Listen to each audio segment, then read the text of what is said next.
MLA Amarnath రెడ్డిని పలమనేరులో జనసేన నాయకులు ఆకుల గజేంద్ర మర్యాదపూర్వకంగా కలిసి సన్మానించారు. ఇటీవలే వైఎస్ఆర్ కాంగ్రెస్ పార్టీని వీడి జనసేన పార్టీలో చేరిన ఆకుల గజేంద్ర పార్టీలో చేరిన అనంతరం తొలిసారిగా ఎమ్మెల్యేను కూటమి నేతలను కలిశారు. ఈ సందర్భంగా పట్టణంలో భారీ ర్యాలీ నిర్వహించి తెలుగుదేశం పార్టీ కార్యాలయంలో ఎమ్మెల్యేను కలుసుకున్నారు. ఈ సందర్భంగా ఆయన మాట్లాడుతూ తనకు రాజకీయంగా తొలి గురువు అమర్నాథ్ రెడ్డి అని, వారి కుటుంబంతో ఎన్నో ఏళ్ల అనుబంధం ఉన్నట్లు తెలిపారు. తన ఆలోచనలకు అనుగుణంగా పవన్ కళ్యాణ్ నాయకత్వంలోని జనసేన పార్టీ విధానాలు నచ్చి పార్టీలో చేరినట్టు పేర్కొన్నారు.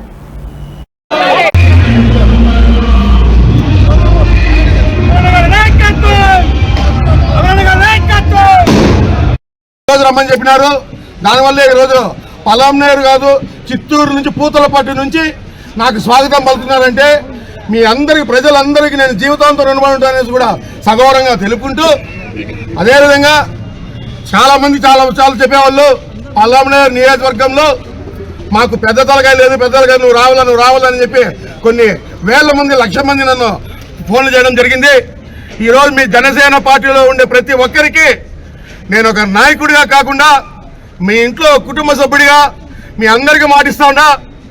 జనసేన పార్టీలో వేరే మహిళలు కావచ్చు, కార్యకర్తలు కావచ్చు, నాయకులు కావచ్చు, ఎవరికైనా సరే ఏ బాధ వచ్చినా, ఏ కష్టం వచ్చినా, ఏ సమస్య వచ్చినా అది నా బాధ, నా సమస్య, నా కష్టంగా తీసుకుని మీ అందరికీ ఒక నాయకుడిగా కాకుండా మీ అందరికీ ఒక అన్నదమ్ముడిగా మీ ముందర నిలబడతానేసి కూడా నాకు జన్మించిన తల్లిదండ్రుల సాక్షిగా ప్రమాణం చేస్తూ, అదేవిధంగా నేను ఫస్ట్ నుంచి కూడా నేను అమరన్నకు ప్రియ శిష్యుణ్ణి.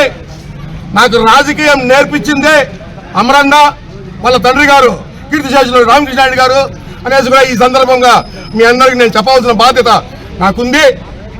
అదేవిధంగా నేను ఖచ్చితంగా కూటమి ప్రభుత్వానికి, అమరన్నకి, తెలుగుదేశం నాయకులకి, తెలుగుదేశం కార్యకర్తలకి, అదేవిధంగా బీజేపీ నాయకులకి, బీజేపీ కార్యకర్తలకి, ప్రతి ఒక్కరికి కూడా మేమందరం కూడా కలిసి కూటమి ప్రభుత్వాన్ని బలోపేతం చేస్తామనేసి కూడా ఈ సందర్భంగా తెలియజేసుకుంటూ, ముఖ్యంగా అందరికీ చెప్తున్నా, నేను రాజకీయ నాయకుల కుటుంబం నుంచి వచ్చినాను కాదు.